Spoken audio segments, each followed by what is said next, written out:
Salamat po sa inyo. Sa po ng ating pamilya. At tumaluloy ito.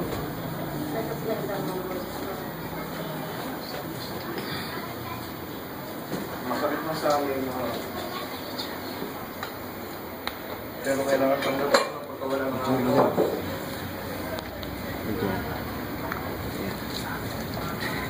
Mahal na mahal namin ang aming tatay.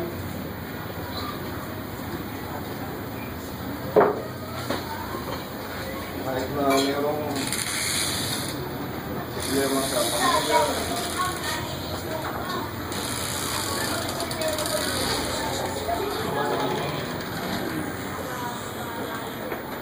May pangako po ako sa aking ama na sabi ko sa kanya,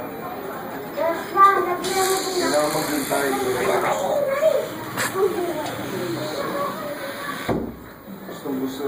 Gusto niya pumunta ng Amerika. Sabi ko, kailangan maghintay. Hindi naman kagad-agad na makukuha kagad siya.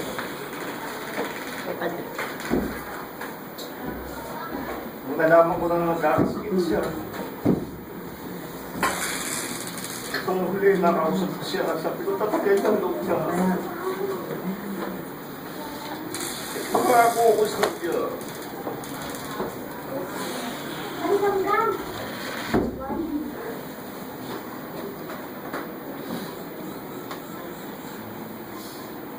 Kausap ko sa telepono, sabi ko, tatagay ng loob niya. Oo lang siya na oo. Kahit mo nagpasan niya, kung anong nararamdaman mo, nakasama ng loob niya. Oo pa rin siya. Kung nabalitaan ko na lang na wala na. Masakit. Nawalan ko na nga mo. Pangarap mo sa kanya, hindi ito po.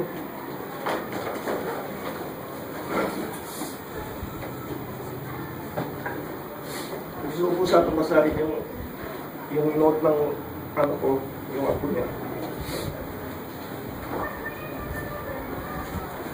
Sabi ko sa dalawang anak ko, anak, gumawa kayo ng sulat sa tatay, itatay sa lolo niya. At pagbasahin ko. Sulat po ng anak kong babae.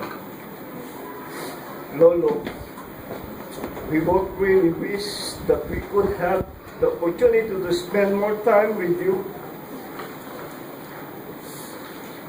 But although we weren't always with you, we always felt as if we will always cherish the happy times we spend with you. We thank you for giving us our loving dad. We both are still very blessed that we got to know you po. We always say po. And that you were our Lolo. We will never forget you, Lolo. We all know you are at a better and happy place now. We always keep you in our heart, and we all love you very much. We hope you're having fun in heaven, and love your loving Apo, D.A. in my mind.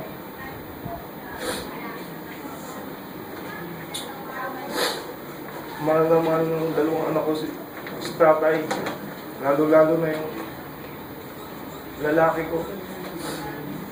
Siya ang mas nabing hysterical nung nalaman niya namatay na si tatay. Hindi namin nakontrol yung pag-iyak niya. Kung nasa sa kwarto niya, kung anong ginagawa.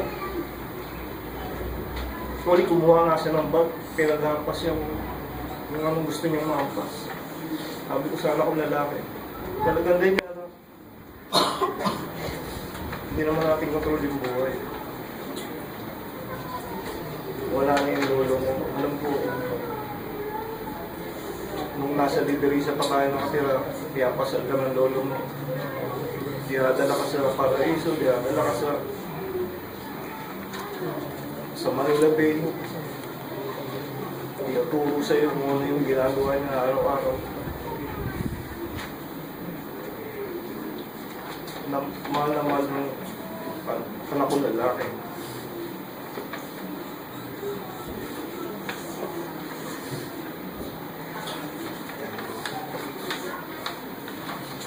Ito naman po ang aking memo note sa aking ama. Maraming salamat po sa mga pagtaguga mo sa amin at sa mga gabay upang tumaguyod sa sarili naming mga paa.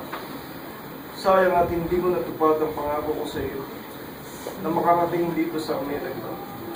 Hagkos, alam ko masaya kayo at meron kang anak at mga apo na nakarating sa Amerika.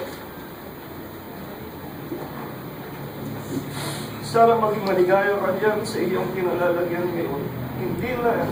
Hindi ka namin makalimutan habang kami kabubuhay.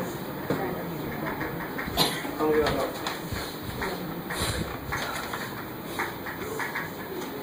Salamat.